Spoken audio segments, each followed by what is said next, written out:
All right, ma'am, thanks for joining back. I apologize. I did get an email that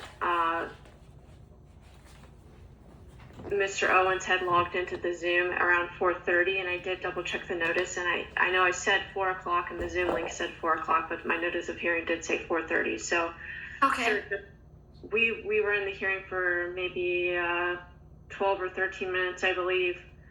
I'll just summarize the testimony, and ma'am, you can confirm if that's your understanding. So she testified that she did check the child out of school on January 16th. The child did miss school January 16th and 20th. She testified that she kept the child during that time. She admitted to withholding time sharing over Christmas. She testified that the reason for doing that is because when she does try to access the child by phone calls, you will decline her calls. The calls are disruptive or loud, so she can't have a meaningful communication with the child. When she is able to talk to the child knows information about how much money one party is paying the other in child support, that she's not able to speak directly with the child on the child's cell phone. The child was in a vehicle accident with your girlfriend or fiance while your girlfriend or fiance was driving under the influence. The child was in the car and didn't have a seatbelt on during this, and that car accident was not disclosed to her by you. So that was her justification for why she withheld time sharing. So do you have any ma'am, and is that a fair summary of your testimony? Yes, ma'am. Okay, sir, do you have questions for her based upon that? I mean, it's not anything we haven't addressed. I mean, all of it, or majority of it's not true. Many things have been shut down by the judge. And I mean, the biggest question I have for her is she's admitting that she did withhold the time sharing from me during those specified dates. Is that correct, Brandon? Could you please specify what's not true, just so we can go over it? Well, that's not why we're here. Hold on. So I don't need the back and forth about, this is the reason she's providing for withholding. So whether you think it's true or not, I mean, you've testified that you don't believe it's truthful. So I will accept both of your testimonies and make a credibility determination for myself. But so she did admit that she withheld the time during that time. And her testimony that you're saying it's not truthful is her reason for why she withheld the time sharing. Okay. If you don't have any other questions, if there's anything you want to say, you can go ahead and. Yeah, I mean, the biggest thing that I want to say is, I mean, this is something that's been going on for years.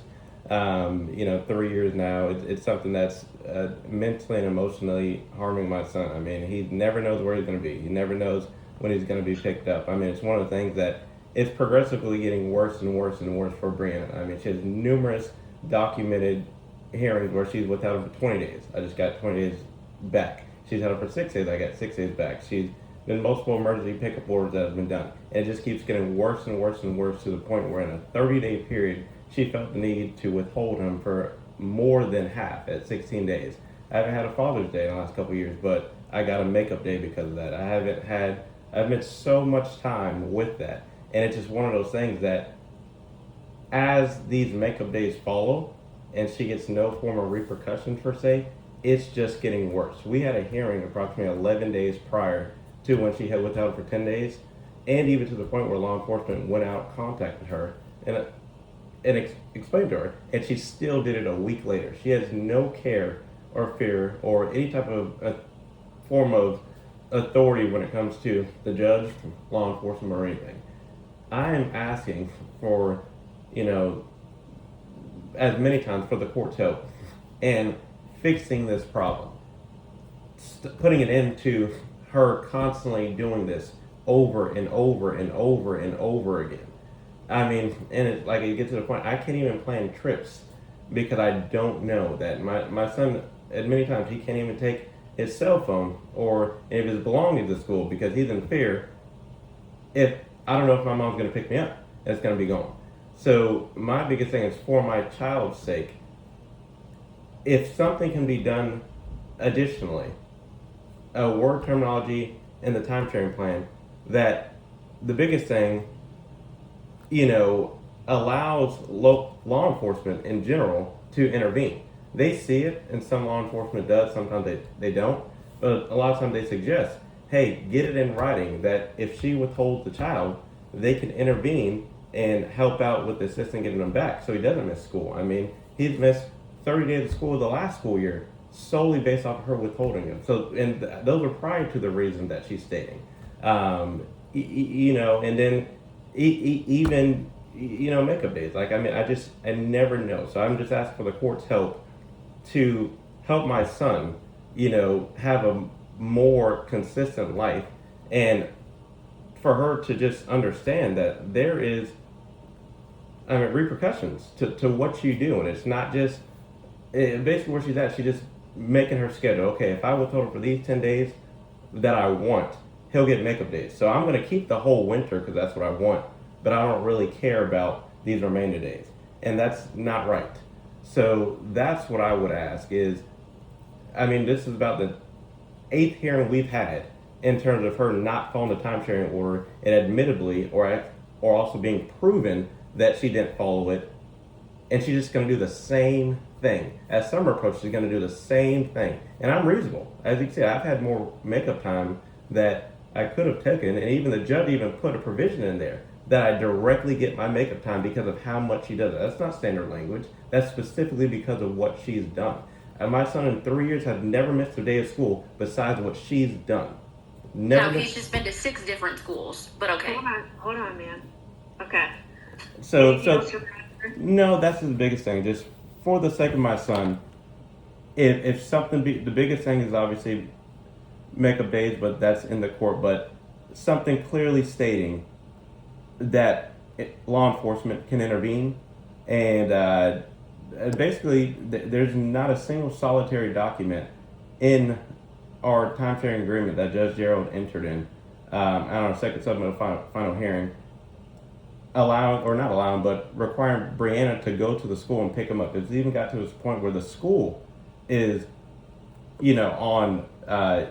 basically on high alert for her because they know Why is it that I'm not able to pick him up? Ma'am, hold on. Okay.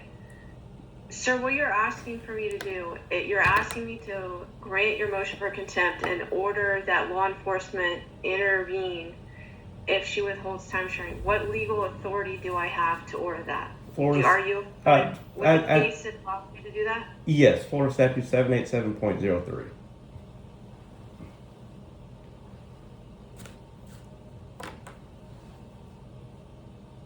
Interference with time sharing? Yes, ma'am.